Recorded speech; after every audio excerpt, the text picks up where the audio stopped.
Assalamualaikum warahmatullahi wabarakatuh. Perkenalkan kami dari kelompok 9, dengan saya Salsa Novita. Dan saya Korenana Celembong.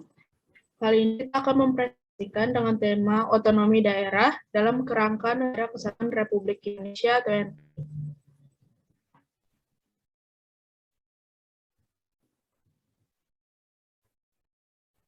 Hakikat otonomi daerah.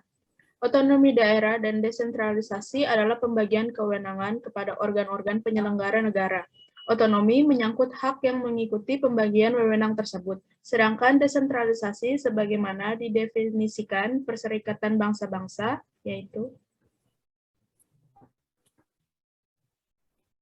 desentralisasi terikat dengan masalah pelimpahan wewenang dari pemerintahan pusat yang berada di ibu kota negara, baik melalui cara dekonsentrasi, misalnya pendelegasian kepada pejabat bawahnya, maupun melalui pendelegasian ke pemerintah atau perwakilan di daerah.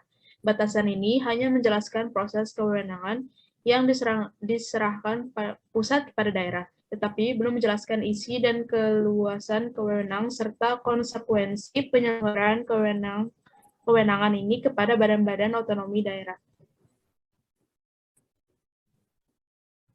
Terdapat beberapa alasan mengapa Indonesia membutuhkan desentralisasi. Yang pertama, kehidupan berbangsa dan negara, khususnya di bidang ekonomi di masa lalu yang terpusat di ibu kota. Sementara pembangunan di beberapa wilayah lain cenderung bahkan dijadikan objek peranan pemerintahan pusat. Yang kedua, pembagian kekayaan negara kurang adil dan merata.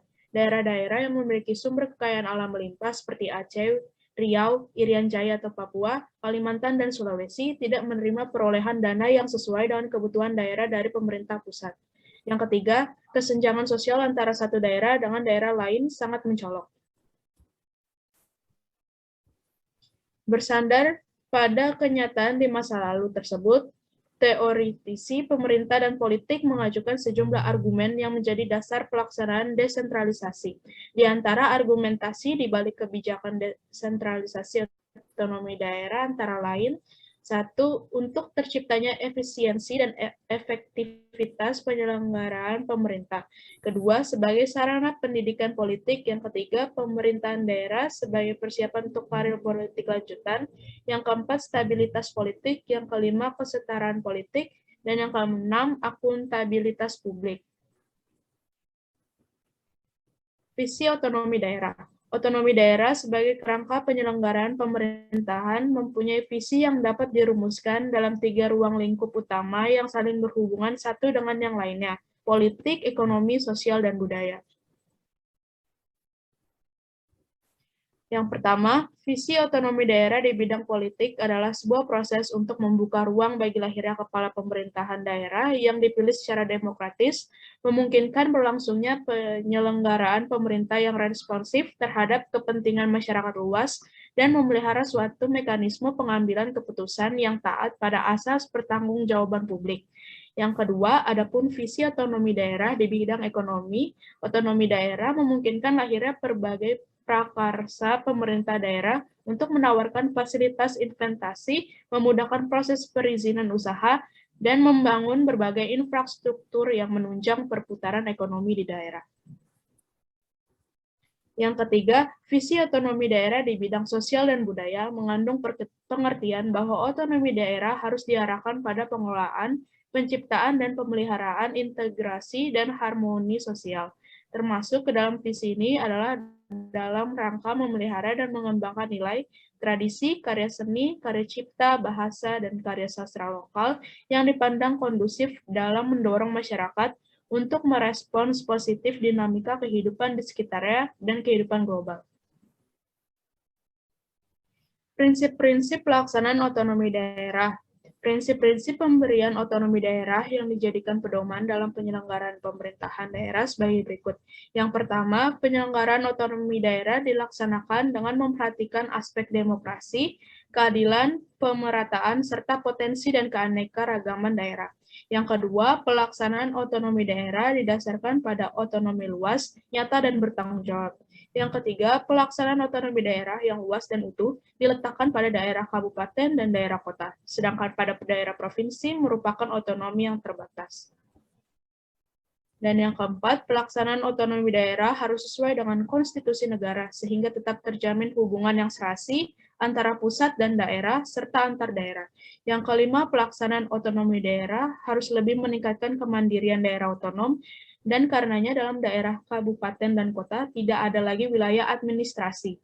Demikian pula di kawasan-kawasan khusus yang dibina oleh pemerintah atau pihak lain seperti badan otoritas, kawasan pelabuhan, kawasan perumahan, kawasan industri, kawasan perkebunan, kawasan pertambangan, kawasan kehutanan, kawasan perkotaan baru, kawasan pariwisata, dan semacamnya, peraturan daerah otonom. Yang keenam, pelaksanaan otonomi daerah harus lebih meningkatkan peranan dan fungsi badan legislatif daerah, baik fungsi legislatif, fungsi pengawasan, fungsi anggaran, penyelenggaraan pemerintahan daerah. Yang ketujuh, pelaksanaan asas dekonsentrasi diletakkan pada daerah provinsi dalam kedudukannya sebagai wilayah administrasi untuk melaksanakan kewenangan pemerintahan tertentu yang dilimpahkan kepada gubernur sebagai wakil pemerintah.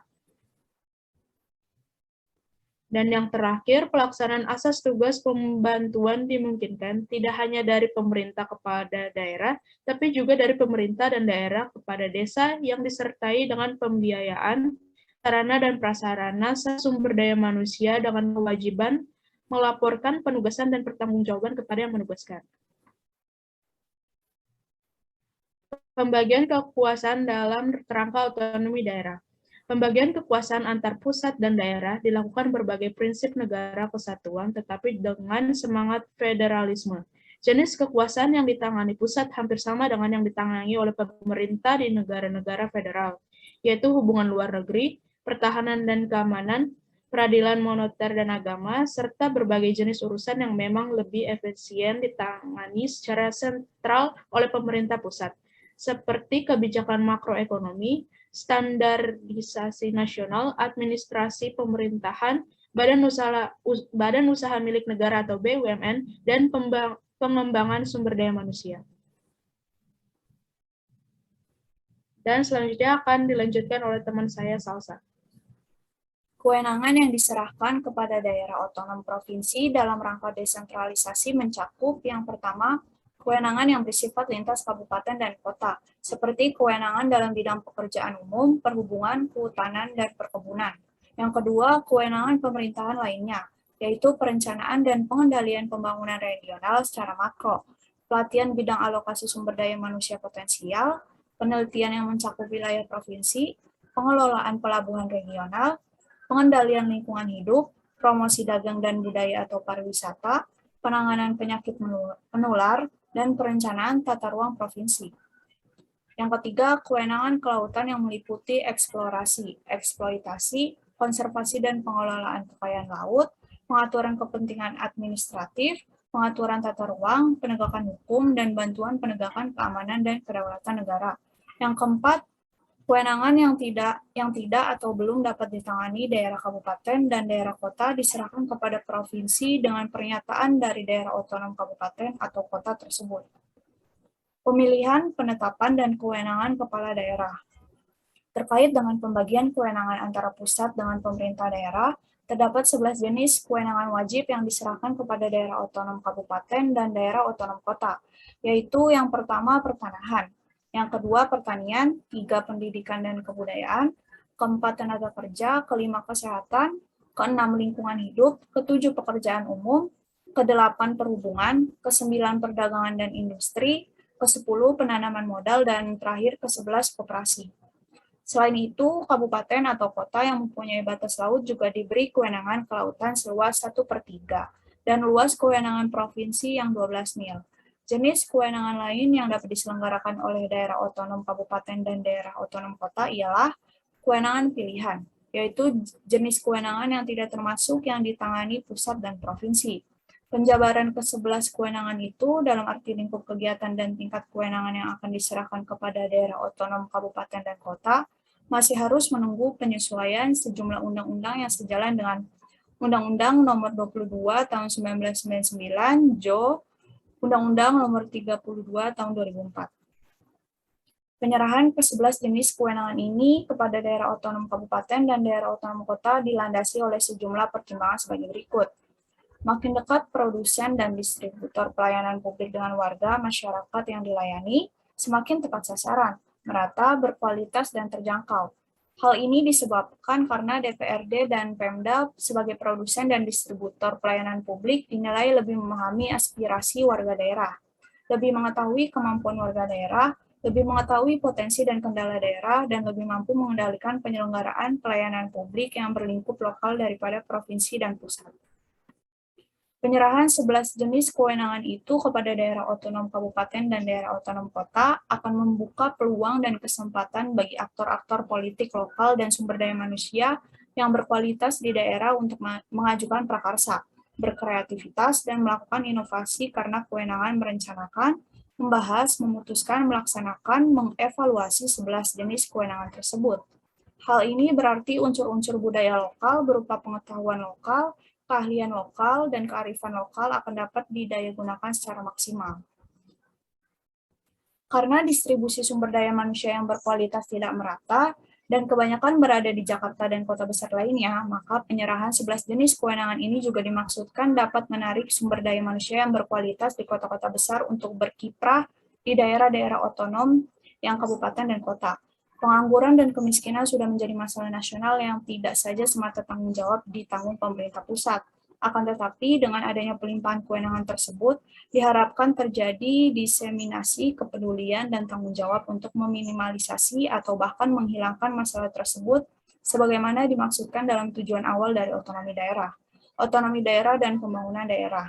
Otonomi daerah sebagai komitmen dan kebijakan politik nasional merupakan langkah strategis yang diharapkan dapat mempercepat pertumbuhan dan pembangunan daerah. Di samping menciptakan keseimbangan pembangunan antar daerah di Indonesia, pemerintah daerah juga harus lebih sensitif dengan masalah atau isu-isu lingkungan hidup, seperti penggundulan hutan, pencemaran air dan udara, kepunahan habitat hewan dan tumbuhan tertentu, dan pemanasan global. Hal lain yang tidak kalah penting adalah keharusan pemerintah daerah untuk menjaga 4 konsensus kebangsaan, yaitu Pancasila, UUD 1945, NKRI, dan Bhinneka Tunggal Ika. Namun demikian, pembangunan daerah tidak akan berjalan sesuai dengan prinsip-prinsip tata kelola pemerintah yang baik dan benar tanpa pelaksanaan pemerintahan yang akuntabel oleh para penyelenggara pemerintahan di daerah. Dengan demikian, pembangunan di daerah akan berjalan berkesinambungan dan dapat meningkatkan kesejahteraan masyarakat daerah.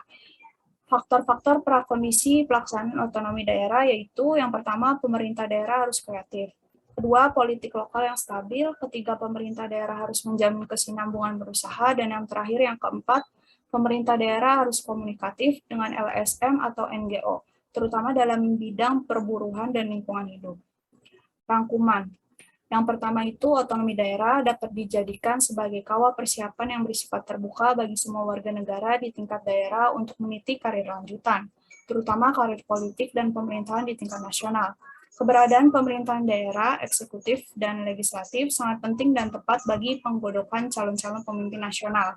Yang kedua, otonomi daerah sebagai kerangka penyelenggaraan pemerintahan mempunyai 3 visi yang saling terkait, politik, ekonomi, sosial, dan budaya.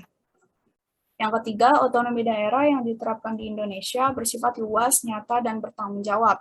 Luas karena kewenangan berada pada pemerintahan pusat, nyata karena kewenangan yang diselenggarakan itu menyangkut yang diperlukan, tumbuh dan hidup, dan berkembang di daerah. Dan bertanggung jawab karena kewenangan yang diserahkan harus diselenggarakan demi pencapaian tujuan otonomi daerah, yaitu peningkatan pelayanan dan kesejahteraan masyarakat yang semakin baik, pengembangan kehidupan demokrasi, keadilan dan pemerataan, serta pemeliharaan hubungan yang serasi antara pusat dan daerah dan antar daerah. Yang terakhir, otonomi daerah merupakan langkah strategis yang diharapkan dapat mempercepat pertumbuhan dan pembangunan daerah, di samping menciptakan keseimbangan pembangunan antar daerah di Indonesia. Sekian hasil presentasi dari kelompok kami. Kurang lebihnya mohon maaf. Kurang lebihnya